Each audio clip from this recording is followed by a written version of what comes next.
तो क्या कह रहे हैं पूज्य गुरुदेव भगवान?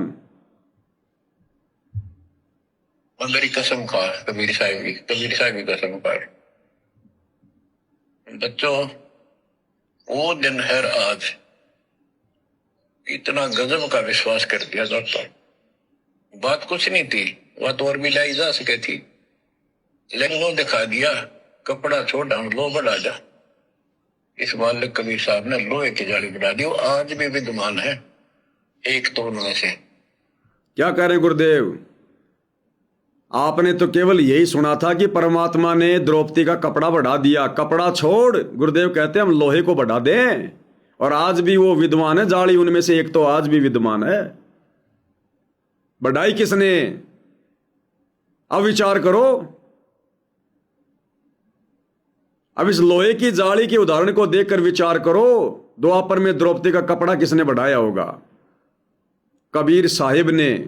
और वो कबीर साहिब वर्तमान में कौन है? गुरुदेव ने क्लियर कर दिया अपने बड़े बेटे वीरेंद्र से पूछकर, और ये कहकर कि मेरी कसम खा कबीर साहब की। साथ में क्लियर भी कर दिया, भाई संकेत ही करेगा गुरु। ये नहीं कहेगा कि बेटा मैं कबीर हूं मेरी कसम खा। हम गधे थोड़ी हैं जो लठ मारे जाएंगे तब हमारी समझ में आएगी। इंसान है, ऊपर से तत्व ज्ञान दे दिया भगवान ने। संकेत ही करेगा गुरु। शब्द सैन सतगुरु की पहचान है, पाव अटल सुहाग रे। और इन शब्दों को पकड़ना हर एक भगत के बस की बात नहीं है, सुनकर भी नहीं पकड़ पाएगा। और आप और हम भाई बहन तुरंत इशारे को समझ जाते हैं गुरुदेव ने क्या कह रखा है। तुरंत कि कसम खा मेरी कबीर साहब की कसम पाड़। आगे क्या कह रहे हैं परमात्मा?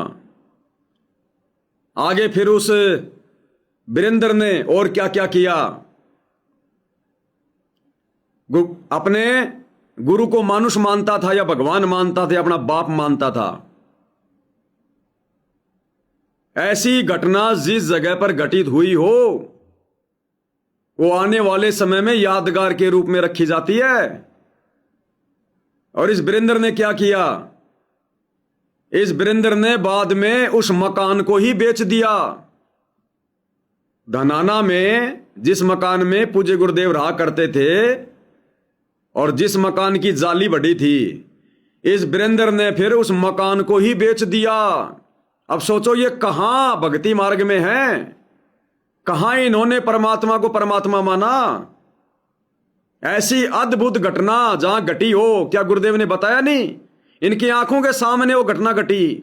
इस घटना का सबसे पहले जिक्र गुरुदेव ने कहां किया?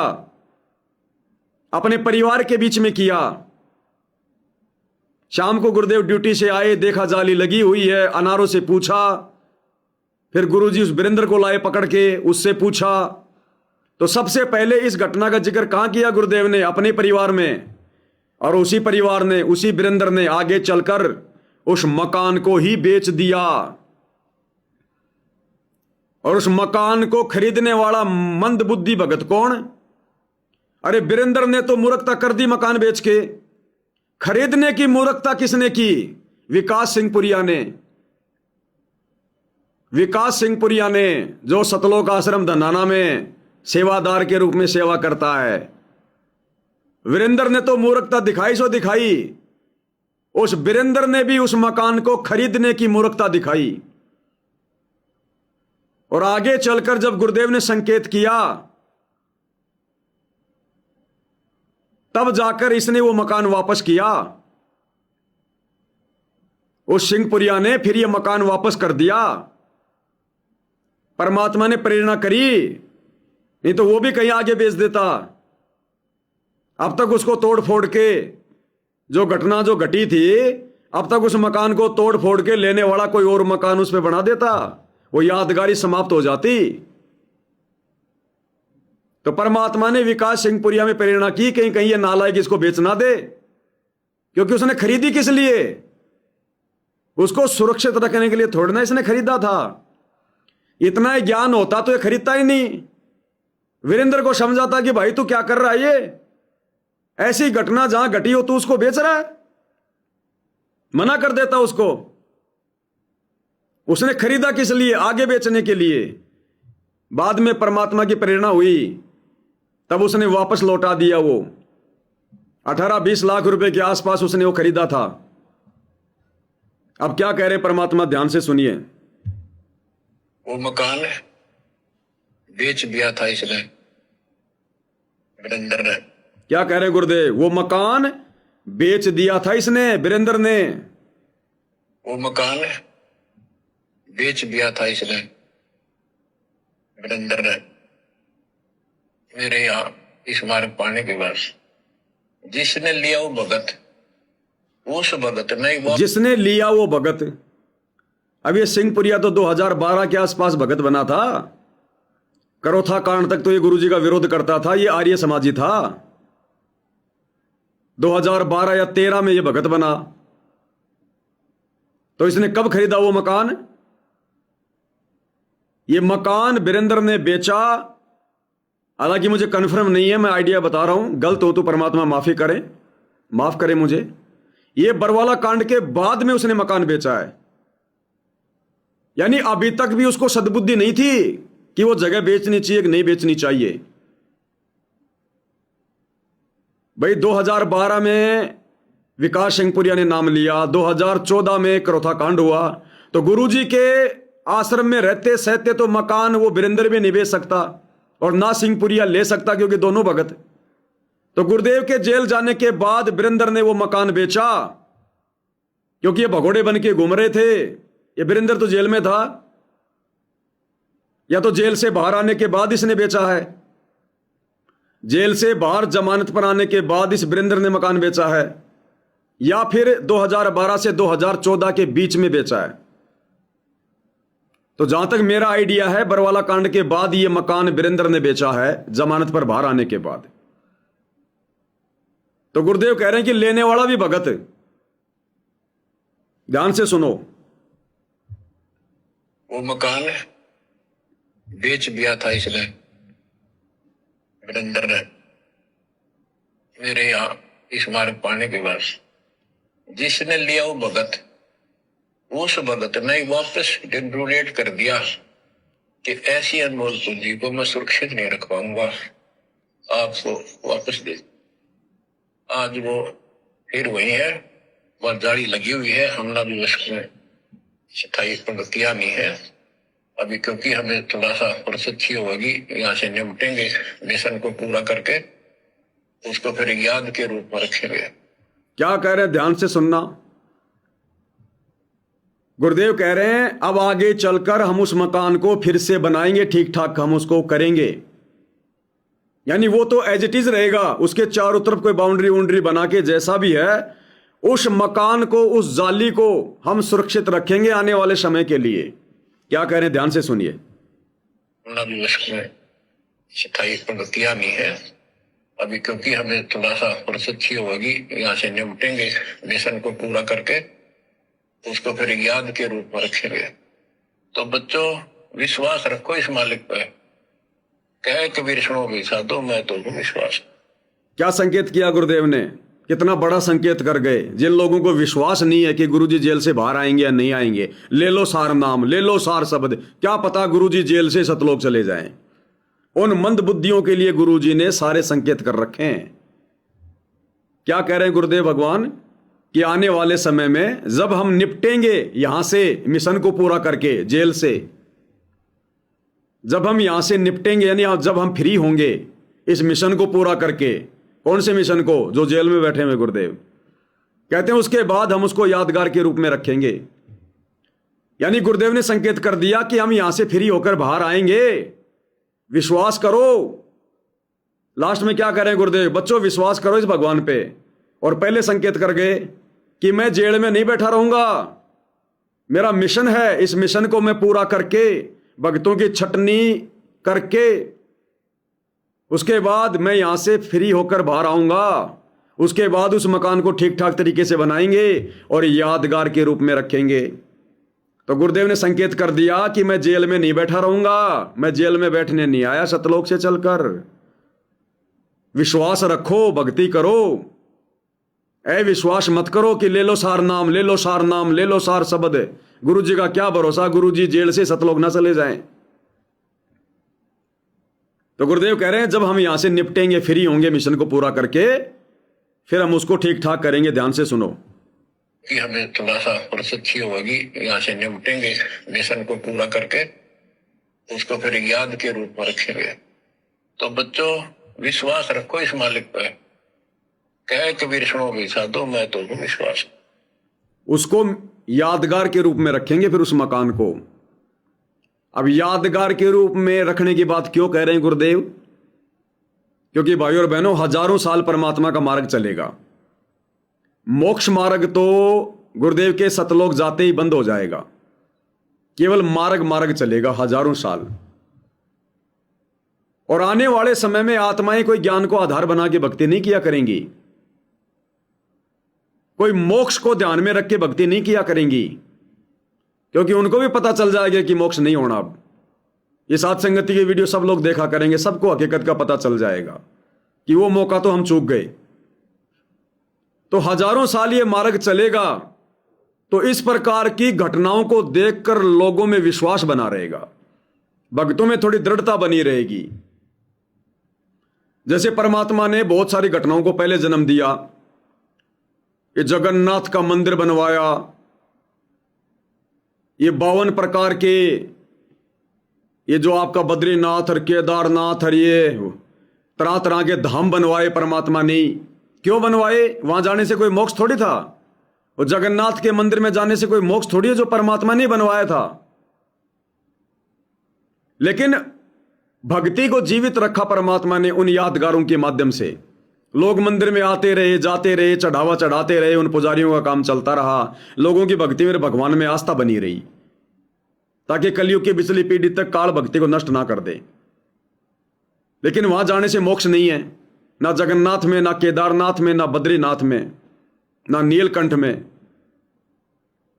तो इसी प्रकार गुरुदेव भगवान इस मकान को आने वाले समय में यादगार के रूप में छोड़ के जाएंगे।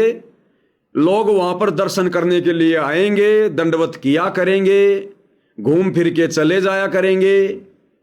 थोड़ी आस्था उनकी भक्ति और भगवान में बनी रहेगी, इतना जल्दी बिगड़ेंगे नहीं। इसलिए परमात्मा उसको यादगार के रूप में रखेंगे। आप और हम हैं कलयुग की पिछली पीढ़ी के भगत। आप और हमारे हाथ में वो मौका है मोक्ष प्राप्त करने का, क्योंकि गुरुदेव भगवान सह शरीर धरती पर प्रकट हैं। तो आप और हमने उस धनाना गांव में जाकर उस मकान को देखने की सौपन में भी नहीं सोचनी है। आप और हमने वहां जाकर दंडोत नहीं मार देना है।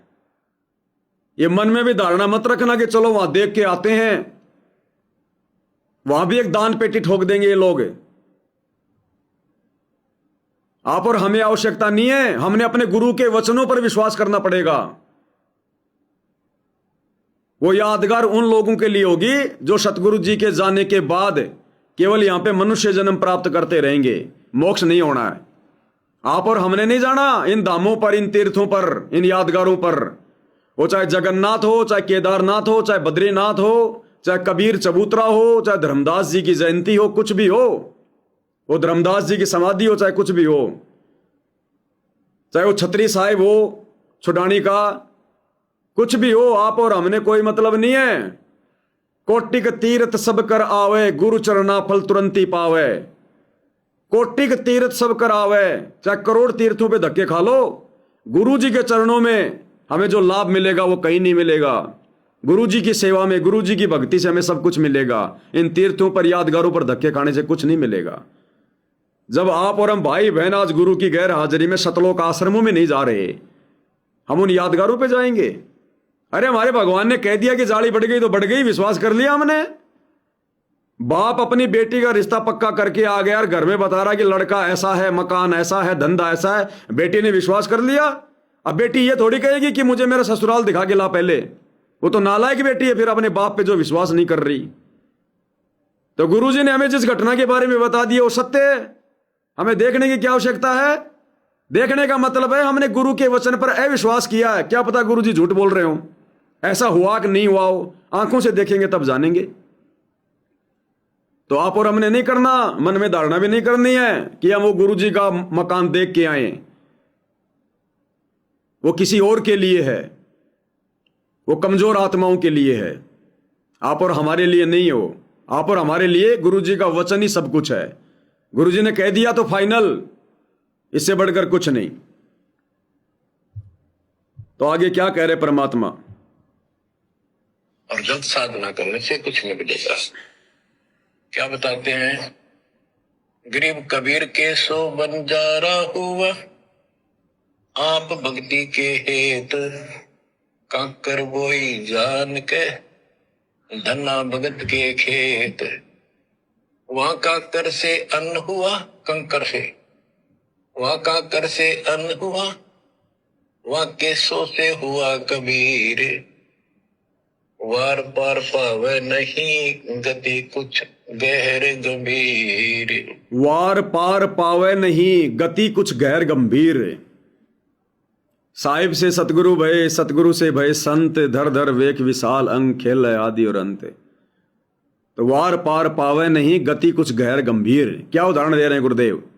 कबीर केशव से बंजारा हुआ, कबीर केशव बंजारा हुआ। वो कबीर परमात्मा ही केशव बंजारा बन के आया था, वो दो अलग अलग नहीं थे। कबीर केशव बंजारा हुआ आप भक्ति के हेत, यानी भक्ति के कारण है। और काकर बोई जान के धना भगत के खेत। वहां उस कंकर से अन्न हुआ और वहां केशव से हुआ कबीर। धना भगत के खेत में तो कंकर से अन्न हो गया और काशी के भंडारे में केशव से कबीर हो गया। और वार पार पावे नहीं गति कुछ गैर गंभीर। और यहां गुरुदेव ने क्या संकेत किया? मेरी कसम खा कबीर साहब की, यानी कबीर से रामपाल हुआ। क्या कह रहे हैं? कबीर केशव बंजारा हुआ।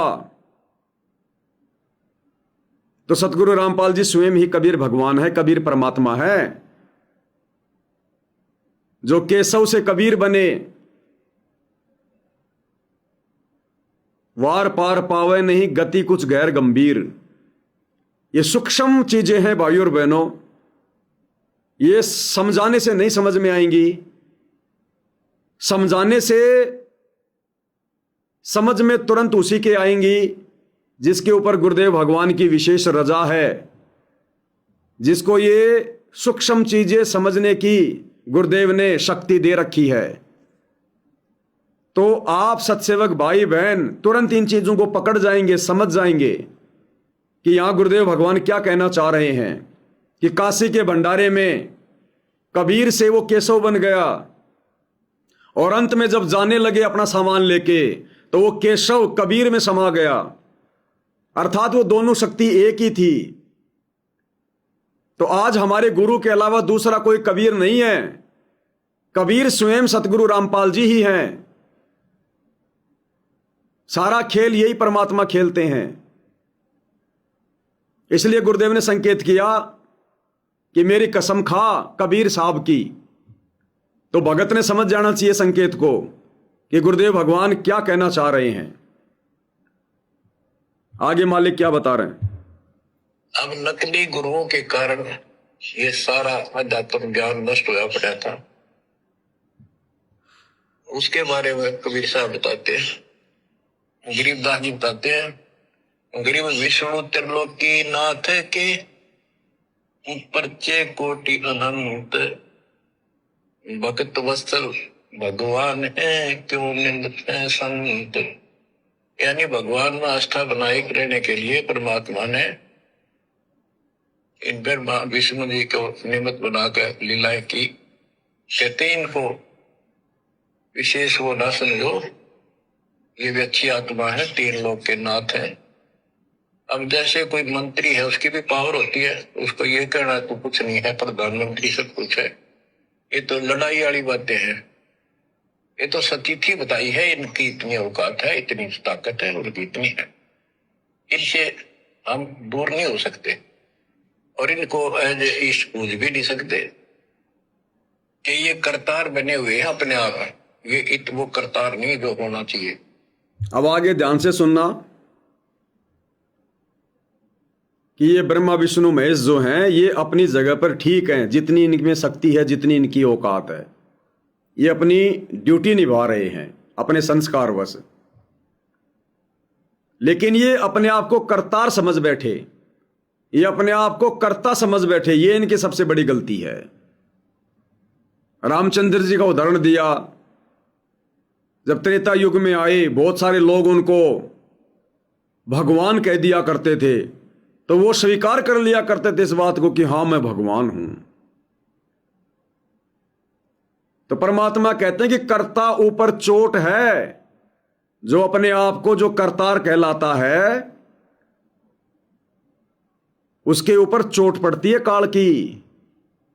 और ये विशेष संदेश हैं, आप और हमने निष्कर्ष निकालना है वर्तमान में संगत में वो कर्ता कौन बने हुए हैं, जो अपने आप को सब कुछ कर्ता धर्ता समझ रहे हैं।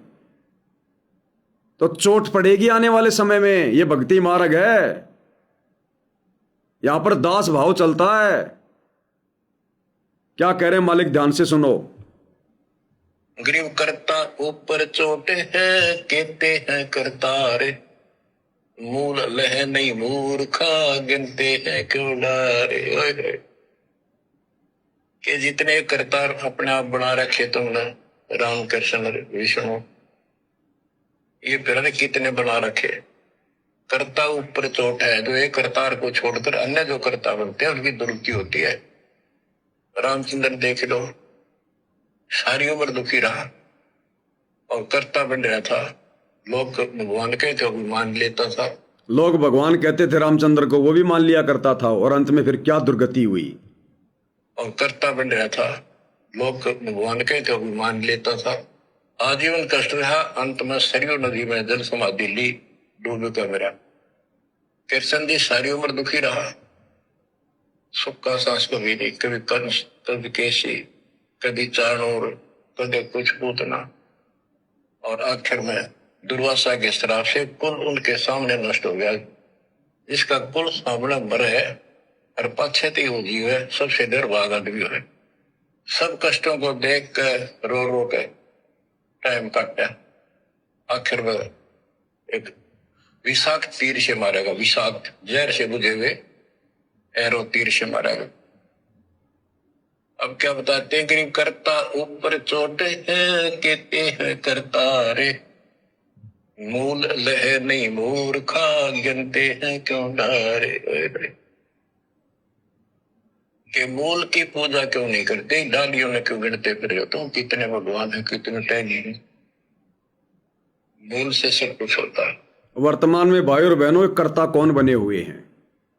एक कर्ता बन गया संजय दिल्ली वाला, अपने आप को जगत गुरु तत्वदर्शी संजय दास महाराज घोषित कर दिया, लोगों को उपदेश देने लग गया, दंडवत करवा रहा है, अपने आप को भोग लगवा रहा है, चवर करवा रहा है, चरण सेवा करवा रहा है। तो भयंकर चोट पड़ेगी आने वाले समय में, भयंकर चोट दुनिया याद करेगी। कभी ऐसी गलती करने का कोई दुस्साहस नहीं करेगा आने वाले समय में। जो कमाल का रोल है वर्तमान में संजय दिल्ली वाला कर रहा है, और वर्तमान में उसकी हालत क्या हो गई है कभी देख लेना, उसके वीडियो देखने को मिले तो सूख के काटा हो गया, सूख के काटा। जब जब भूल पड़े पुस्तक में गुरुदेव ने उसकी दुर्गति के विषय में लिखा हुआ है, संकेत किया हुआ है कि भूत प्रेत की बाधा से और बीमारी से उसकी मौत होगी,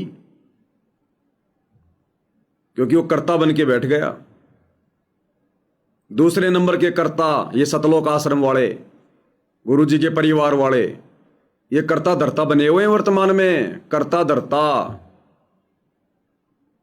अरे संजय ने इतनी बड़ी गलती नहीं करी, हालांकि उसकी गलती तो है, गुरुद्रोही की भूमिका निभा रहा है पूरी, लेकिन संजय ने 10-20 लोगों की मर्यादा तोड़वाई होगी, 10-20 लोगों को ही अपने जाल में फंसाया होगा।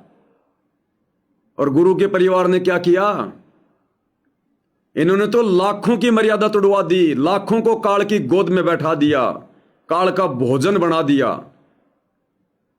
संजय के पास तो 15, 20, 25 होंगे, हजारों तो इन सतलोक आश्रम वालों ने तारीखों पर बुला बुलाकर भक्तों का काल मौत मरवा दिया। गुरु की गैर हाजिरी में स्वतंत्र कर्म करते हुए जगह जगह आश्रम खोलकर कितने लोग आश्रमों में आते जाते समय एक्सीडेंट में मर चुके हैं। इन हत्याओं का जिम्मेदार कौन है? ये स्वतंत्र कर्म है। ये परशुराम की जयंती में बैठा दिया 50,000 को। 700 हरियाणा रोडवेज की बसों में 50,000 भगत बैठ के गए थे। 50,000 की मर्यादा तोड़वाई। सिरसा अनाज मंडी में मुख्यमंत्री की रैली में कबीर जयंती में तकरीबन 20 से 25,000 भगत 300-400 हरियाणा रोडवेज की बसों में बैठ के गए थे। उनकी मर्यादा तोड़वाई। अयोध्या में भंडारा लगवा के तोड़वाई। जाट आरक्षण में बैठा के तोड़वाई। गुंडों की सीबीआई जांच में बैठाकर तोड़वाई। और ये अन्नपूर्णा मुहिम के तहत जगह जगह मकान बनाकर भक्तों से बेगार करवा कर तोड़वा रहे हैं। तो मालिक कहते हैं करता ऊपर चोट है कहते हैं करतार, मूल है नहीं मूर्खा गिनते हैं क्यों डार। अब ये संगत की भी नादानी है। मूल लहे ना मूर्खा। ये संगत भी मूल की पूजा नहीं कर रही, मूल के आदेशों पे नहीं चल रही।